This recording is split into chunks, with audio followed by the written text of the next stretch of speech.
Hello, welcome to KV Institute's program on effective communication. By implementing the thoughts and techniques in this presentation, you would be able to communicate effectively.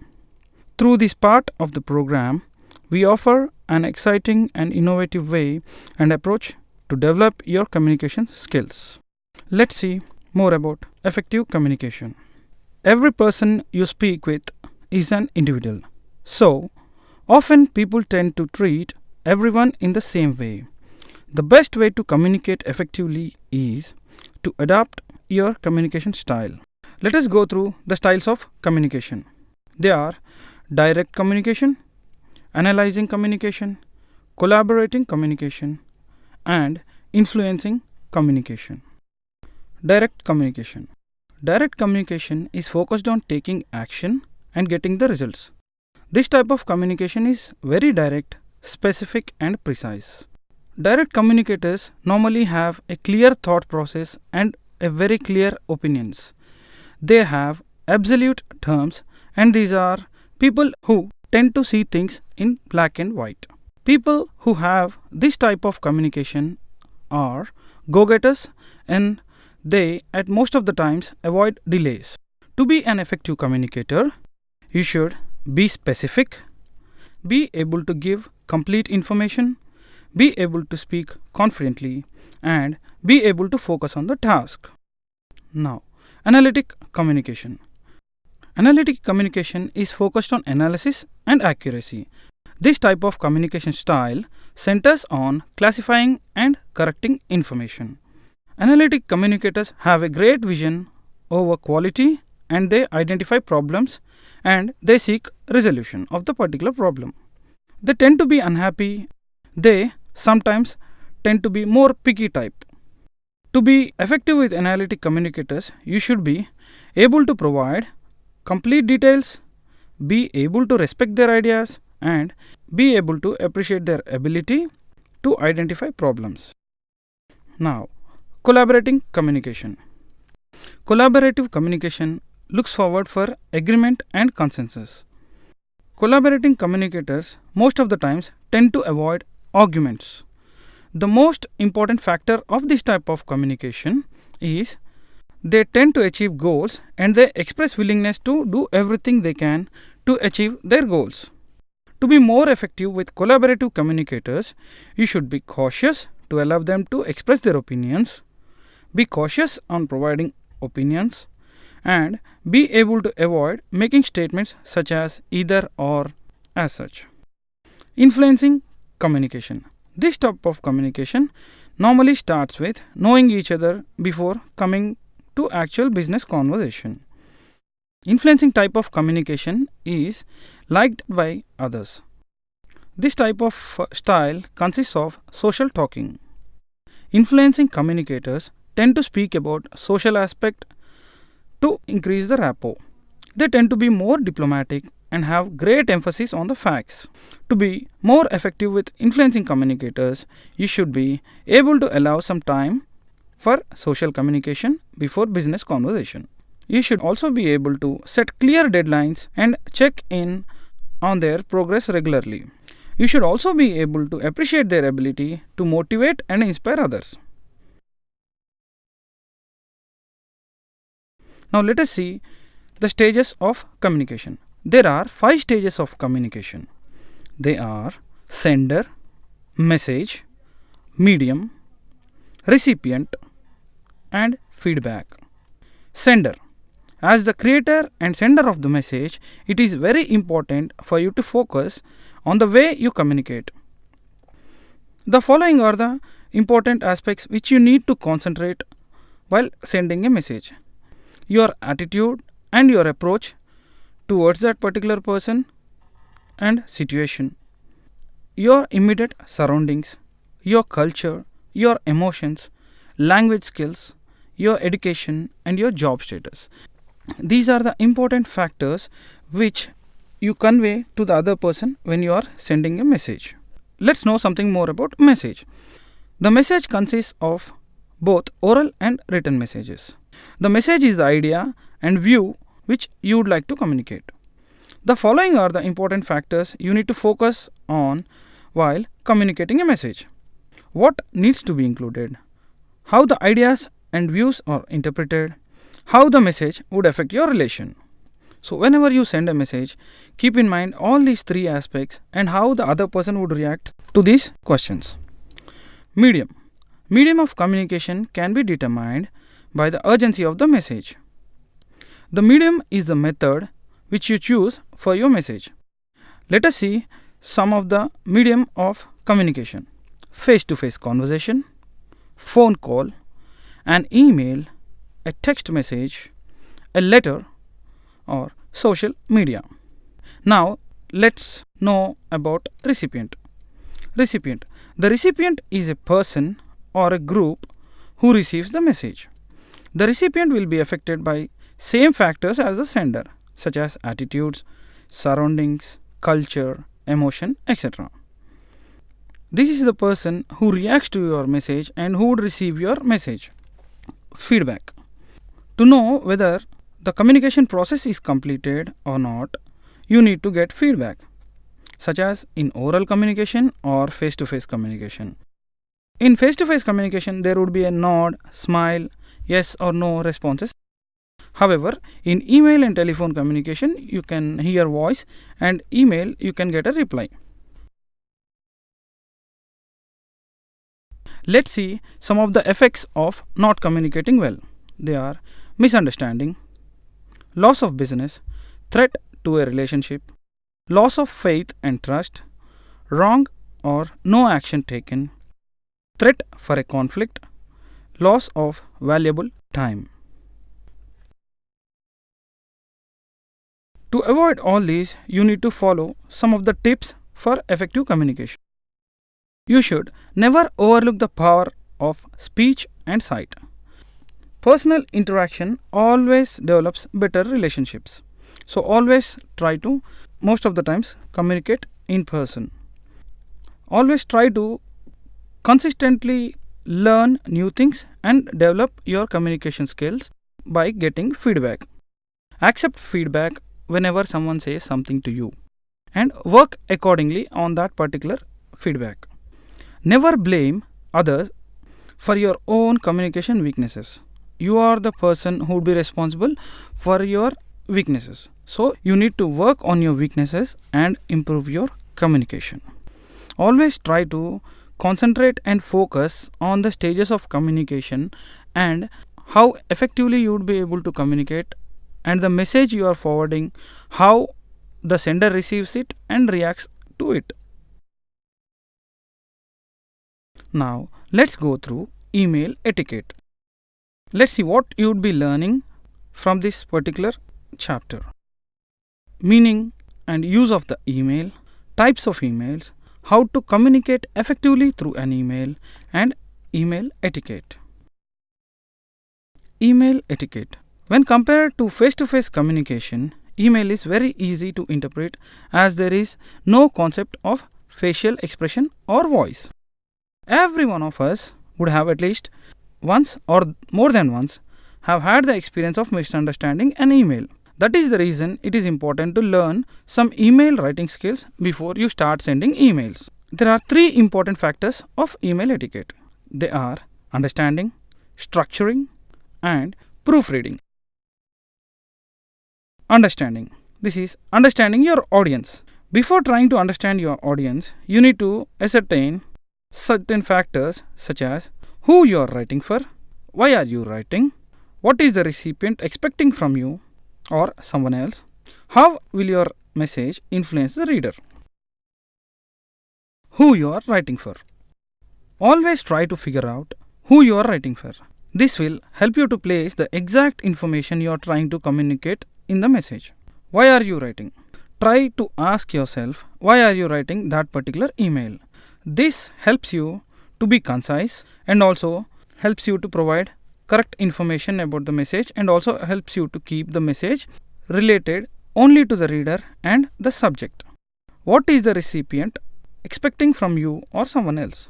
Before sending any email, you always try to think carefully about the information the recipient is expecting from you. You need to avoid any unnecessary information in the message. Never try to make things more complicated than they actually are, because if you are careful enough, then definitely the message you are forwarding would clearly convey the information which you wanted to send. Always think, how will your message influence the reader? The information which you provide should be accurate. Never send false information or inappropriate information to the reader. The information should always be in the recipient's best interest. Always make sure the message which you send, when the reader reads it, he should feel interested and he should get more information about it, and he should feel enthusiastic about the message and the information which you send. Try to avoid some words like I believe, I think, I would, I will try, such as, because this means the message which you actually send would definitely create ambiguity, doubts, and unnecessary thoughts in the reader's mind. Structuring your message. There are 4 important concepts in structuring your message. They are subject line, opening, content, and closing. Subject line. Subject line reflects the message content. It should be specific and catchy. Opening line. A good opening line would definitely create an interest in the reader's mind. Content. Whenever you are sending an email, do not send in paragraphs and loads of bulk information through an email. Always try to be specific, and the content which you are forwarding through the email, you always try to put it in bullet points. So it would be very easy to understand. It should be in a mode of summarizing model, wherein the reader easily understands the information which you have forwarded. Closing. Closing with a summary always leaves a great impression.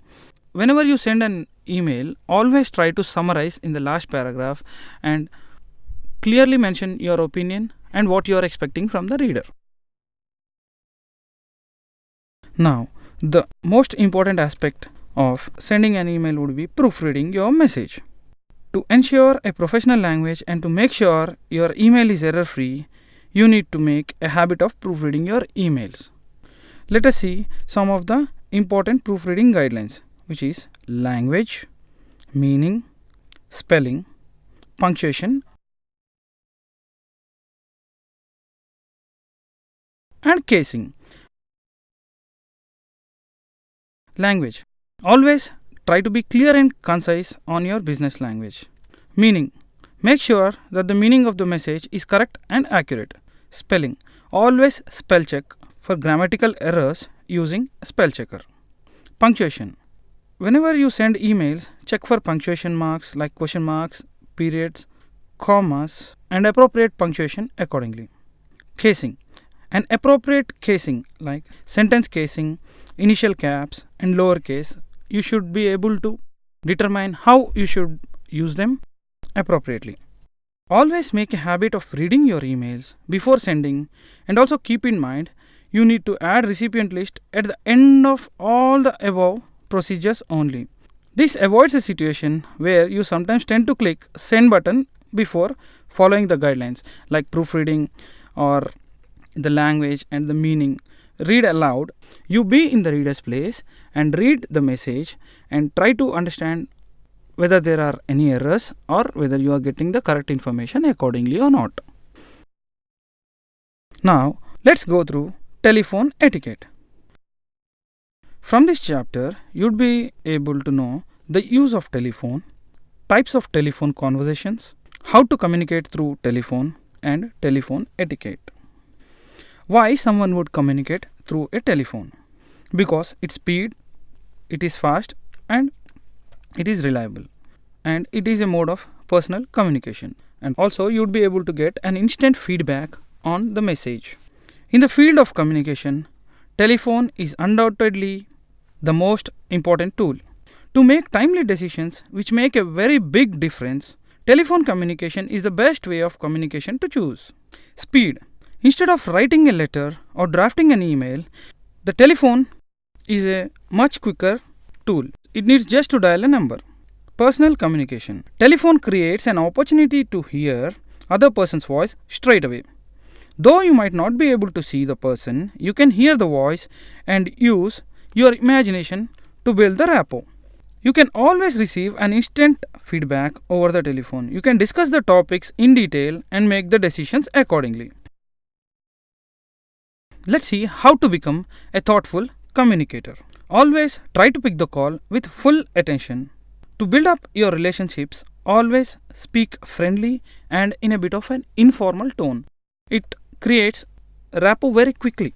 Sometimes some people over the phone need time to think. So kindly be patient and hear and try to listen what others are saying. Always try to keep consistent focus on the call and not on something else. Some people while on the call tend to write something on the notes. They sometimes might be texting over the phone or they might be working on the computer. This certainly doesn't help you to communicate effectively. Now let us see how some of the weak expressions that can be made very strong by saying them in a different manner. Instead of saying hello, say good morning. This is Dr. Venu's office. Gopal speaking. How can I help you? This would be a better way of communicating. Instead of saying I'll call you back soon, you can say I'll call you back within the next 30 minutes. Whenever you say I'll call you back soon, that creates an ambiguity. There is a point of question whether you might be calling him in 30 minutes or 1 hour or the next day. So always specify the time when you'd be calling him back. Instead of saying you have got the wrong department, I'm sorry, you have got the wrong department, it would be always better to say I'm sorry, you have been put through to sales or some purchasing department. You need to get through some other department. I'll try to help you out and I'll transfer the call. Now, instead of saying what do you want me to do about it, you can say how can I help you. Always try to use the name. Always make sure you mention the name of other person. Instead of saying no problem, you can say you're welcome, my pleasure. Instead of saying that's impossible, ideally it would be better to say I'll do my best to help you with this. Instead of saying who is this, you can always ask may I have your name please, or who's calling please. That would be better. Instead of saying I don't know, you can always say I'm not sure, but I'll try to find out for you. Instead of saying the only thing I can do is, you can always say the best thing I can do is. Instead of saying sorry to keep you waiting, always try to thank the person who has been on the call. So you can say thank you for holding. Let's see what is pride. A professional image over the telephone helps you to build relationships pretty quickly, even it might be with your colleagues, customers or your clients or anyone else. Pride. Pride is pitch, rate, inflection, diction and energy. Now let's see pitch. To gain control over a telephone conversation, you need to balance your pitch of voice. Avoid shouting and always try to project your voice in a professional and pleasant manner. Rate. Speech rate over the telephone plays a very important role. Speaking slowly makes the conversation successful. Inflection. Inflection is the balance in tone with fall and rise in your voice according to the other person. Diction. Try to avoid mumbling and slurring speech when you are in your calls. Always try to pronounce clearly. Energy. To make a very good and a positive impression on each and every call, you need to be energetic during the call. Try to be as energetic as you were at the beginning of the conversation and continue the same through the end of the conversation. Let's see some of the important things which you need to remember. Okay, dear students, these are sample videos only. However, if you would like to have full videos, please deposit 1000 rupees into KV Institute's bank account, wherein we would be forwarding you e-links to your email ID. We have 2 sets of DVD courses, Telugu to English, a total of 50 videos on spoken English, a complete grammar course with ebook support links. The cost of this course is 1000 rupees only. Advanced English and effective communication skills. The price for links on advanced English and effective communication skills is 500 rupees only. So what are you waiting for? Fill in the order form and get your video links today. For more information, please contact Mr. Kakala Venugopal, Director of KV Institute of Spoken English. Happy learning. Or modes of payment.